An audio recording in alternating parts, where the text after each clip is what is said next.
This theory video will explain who exactly holds the King Gnosis in the game of Genshin Impact. I will also connect the numerous breadcrumbs left by miHoYo to explain the identities of the pawn, rooks, bishops, knights, and even the colors of chess.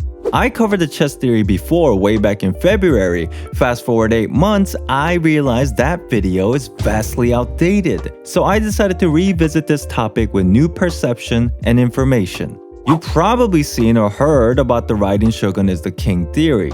Although this speculation is very interesting, there are many issues with this concept. The basic idea is that if you read the elements on the loading screen from right to left, the electro archons should be represented by the king, with the final rook being the 8th element, which is currently undisclosed. Amazing concept, but again, we know things are never so simple in miHoYo games. Let's pinpoint the problems with this theory so that I can provide an alternative possibility that explains the identity of all the pieces in chess. It is speculated that the 8th element is the unknown power that is associated with Dainsleif. The problem arises when we go back to Dainsleif's dialogue from the Travail trailer. This unknown power from beyond is not associated with the gods of Teyvat. Since this power does not originate from this world, the representation of this unknown element being the second rook doesn't make sense. If it does exist on the chessboard, it should be on the opposing side. But for a moment, let's pretend that the 8th element does exist as the second rook. This effectively makes the Gnosis the king, which creates another problem within the fundamental rules of chess. The pawn cannot promote into the king, which means besides Raiden Shogun herself, no one can utilize the electro element. We already know this is not the case since many characters with or without visions can still utilize the power of electro. And when we consider the rules of chess, when the king falls, the game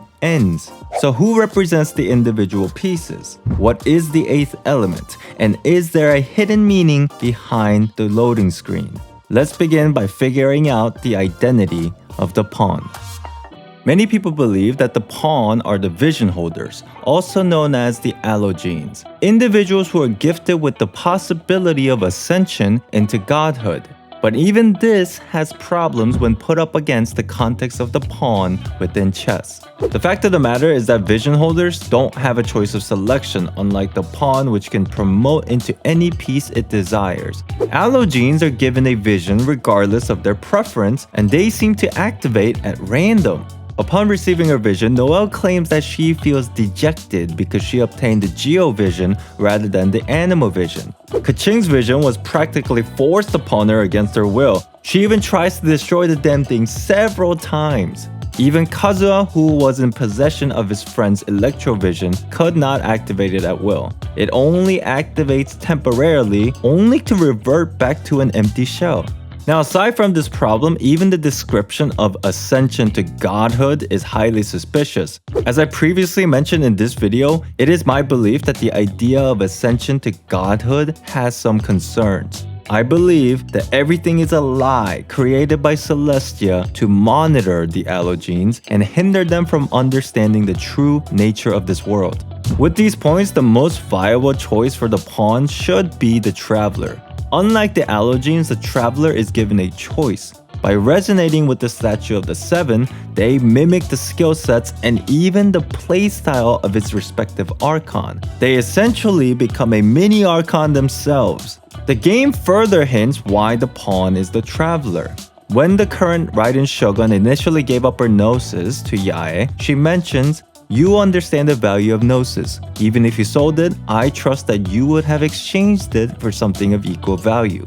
We know that at the end of Inazuma Archon Quest, Yae does in fact exchange the Electro Gnosis for the life of the Traveler. The value of the Traveler is equal to a Gnosis, reflecting the true worth of the pawn. The name cards from the theater mechanicus also add to this theory. You claim to have seen all the mechanisms, but have you ever considered playing yourself as the pawn? Questioning the Traveler if they ever considered the true meaning of their identity within the game. If all this wasn't already enough, Aether and Lumine are both wearing the colors black and white, an obvious representation of the two colors in chess, being positioned on the opposing side of the game. Now, before I start explaining the identity of the king, let's talk about the existence of the 8th element. To help us pinpoint the 8th element, we need to talk about syzygy. The idea of syzygy comes from Gnosticism, which Genshin Impact takes heavy inspiration from. It revolves around the idea of unification, basically two things being paired for the overall picture. This is represented many times in the game, the union of the two travelers, Teyvat's internal struggle stemming from the Abyss Order and the gods, the cataclysm caused by the cyclical nature of life and death, even the existence of visions and delusions, the list goes on. With this concept, instead of simply reading the loading screen from right to left, let's see what happens if we pair these elements using the concept of syzygy. Once we pair these elements, we are left with Anemo, the queen. Now, is there an element that could pair with Anemo to represent the king in Genshin Impact? The god of time. In the world of Teyvat, the god of time was often worshipped together with the god of wind. However, the identity of god of time faded from existence many years ago. Ironically, just like how identity of time is forgotten and super cryptic, the element of time also goes unnoticed inside the loading screen, represented by the loading bar and the background depicting the colors black and white to represent the flow of time. So who symbolizes the god of time? The king that everyone's forgotten for thousands of years. You may think this is a joke, but it wouldn't be a theory without some evidence. Let's begin with Paimon's name. We can learn that the name Paimon comes from the demonology of Lesser Key of Solomon, known as Ars Goetia. The term Ars Goetia refers to the evocation or summoning of demons. It is my speculation that the entities with these demon names are the gods that were victorious after the Archon War. Basically, the end of the Archon War signaling the beginning of their archonship.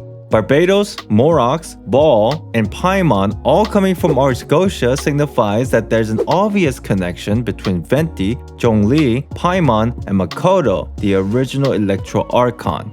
Just like the example of demon names, the statue of the Seven also reflect the original Archons from the Archon War. We can see this in Raiden Shogun's promotional trailer that Makoto had shorter braids than A, the current Electro Archon. These shorter braids can be seen on the Electro statue of the Seven, clearly indicating that these statues are depictions of the original Seven Archons. Interestingly, we can see many aesthetic references of Paimon on these statues as well, from the crown to even their clothes. With the name and appearance considered, the existence of Paimon should be on equal terms with that of the original Seven. Paimon, who can control the flow of time inside the game, as the king who was worshipped alongside the god of wind. Not to mention, Paimon's crown is literally a direct identifier of the king piece in chess. The connection of the Statue of the Seven goes even further. Have you ever wondered what implications these statues have?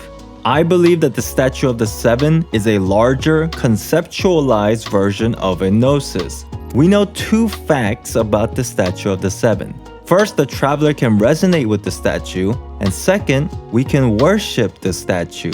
Recently, we learned from Raiden Shogun that visions or elemental powers are not given out by the Archons. That means the element of the traveler is not from the Archons but obtained directly from Celestia.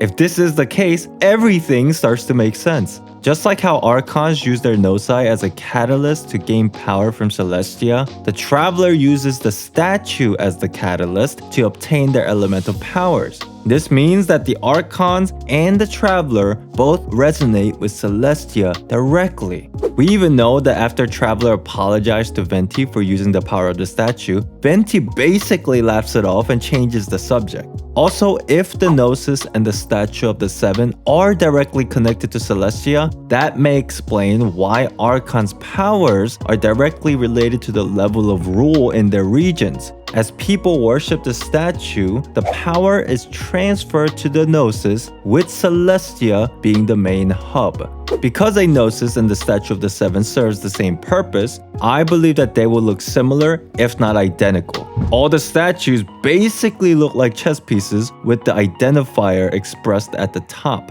If this is true, which Gnosis belongs to which Archons.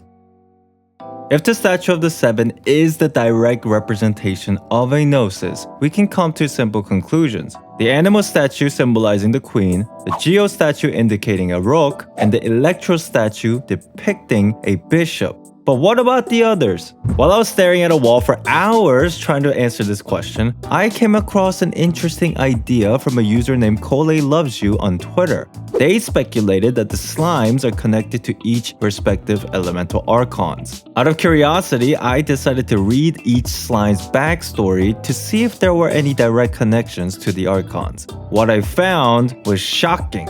Animal Slime's story describes the ability to float becoming special vehicle used as a method of transportation. Floating obviously relating to Venti's ability, while the special vehicle of transportation being literally the Dvalin Express. The Geoslime's description talks about the story of a golden Geoslime king and his relationship to gemstones and ores. Gold representing Mora, gemstones referring to Zhongli's knowledge in precious rocks, and the story of Ashtaha connecting to ores. Electro slimes are presented in two different variants, each speculated to be the two opposite polarities, screaming the connection of the story of Raiden Shogun expressed within Makoto and A.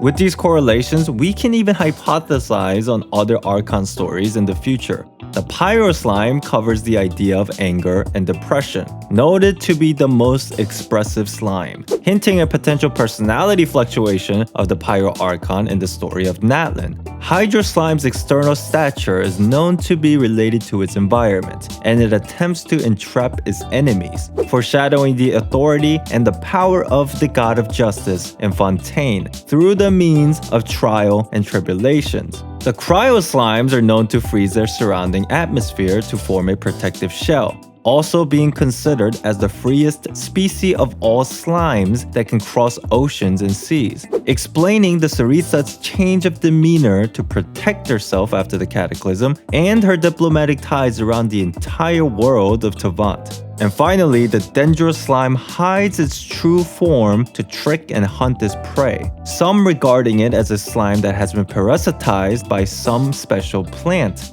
The identity of the god of wisdom, hiding their true appearance due to some force outside of their control. Judging by these speculations, I feel that these slimes are expressed as a direct link to the Archons. So, if these slimes are related to the Archons, how can this help us figure out the identity of their Gnosis? During my research, I've come to another realization that seemed very purposeful by miHoYo. The appearance of the slimes are presented to us in pairs, which was obviously a premeditated decision. And when we order these pairs, it mimics the same order and the coupling we created on the loading screen from earlier. Pyro and Hydro slimes having the same horns, Dendro and Electro slimes showing similar obtrusions, Cryo and Geo slimes harnessing the same protective layer, with Animal slime having wings, perhaps mirroring Paimon, the king.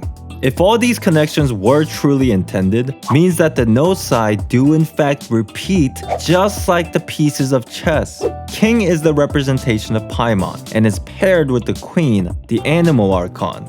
The two rooks belonging to the Geo and Cryo archons, two bishops for Dendro and Electro archons, and the two knights for Pyro and Hydro archons. Now I'm sure you're asking the questions, why was Raiden Shogun's Gnosis never shown? Why are there 8 pawns? Is there a pawn Gnosis? I personally believe that on a development perspective, it's crucial to withhold information about the repeating Gnosis as long as possible. If it does happen, I feel like it's years later once we reach the Pyro region to show the second knight. Also, in my theory, the Traveler is simply a representation of the pawn without an actual Gnosis. After all, Aether and Lumine did not participate in the Archon War. But if I were to match things directly, the 7 pawns could be for each element and the final pawn being the original power of the Traveler. But since miHoYo has officially confirmed that Aether and Lumine are both canon, I feel like they are just simple conceptualized versions of the pawn. And no matter who you picked, one belongs to white and the other belongs to black. Now speaking of sides, let's talk about who the black and white pieces are.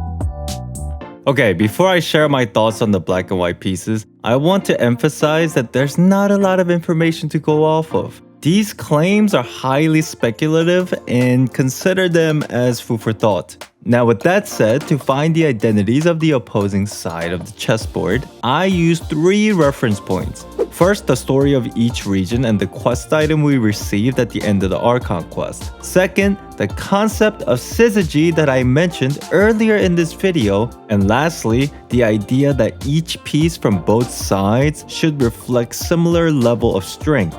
For simplicity, let's assign the white pieces to the gods that are associated with Celestia. This will effectively make the black pieces entities that do not belong in the world of Teyvat. For the pawns, 2 travelers, one traveling through the world of Teyvat and the other siding with the Abyss Order. Now, I speculate that the Black Queen is gold.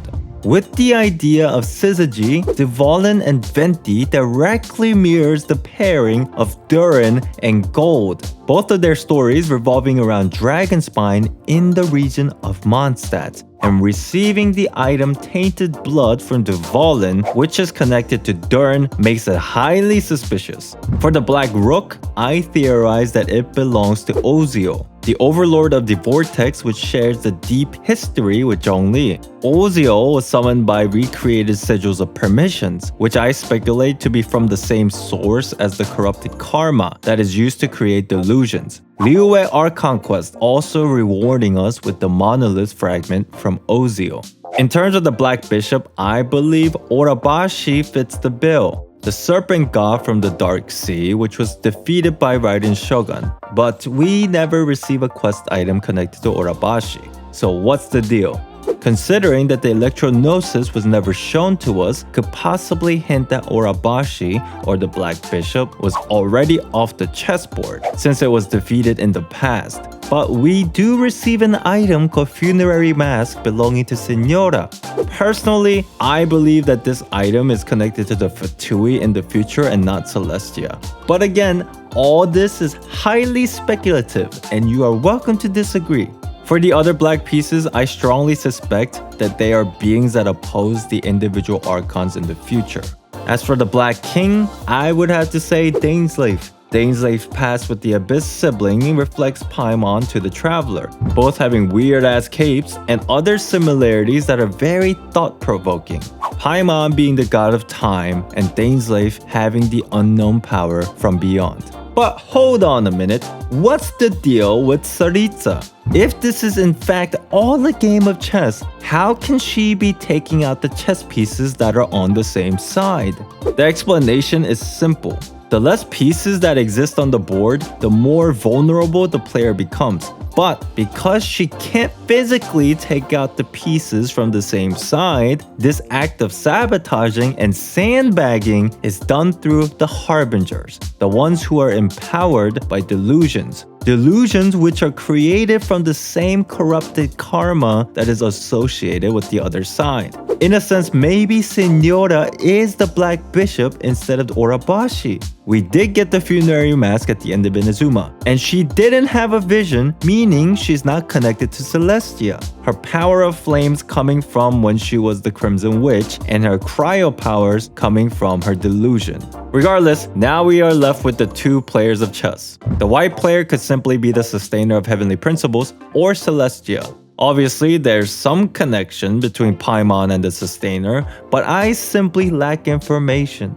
But I do feel that they are not the same, but related in some weird way within the miHoYo universe. With that said, who is the opposing player?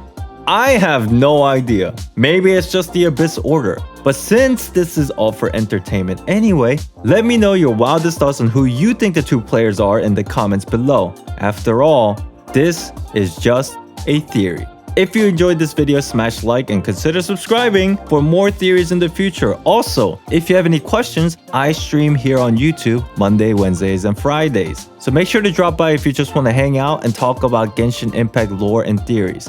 Thank you for watching, and I'll see you next time.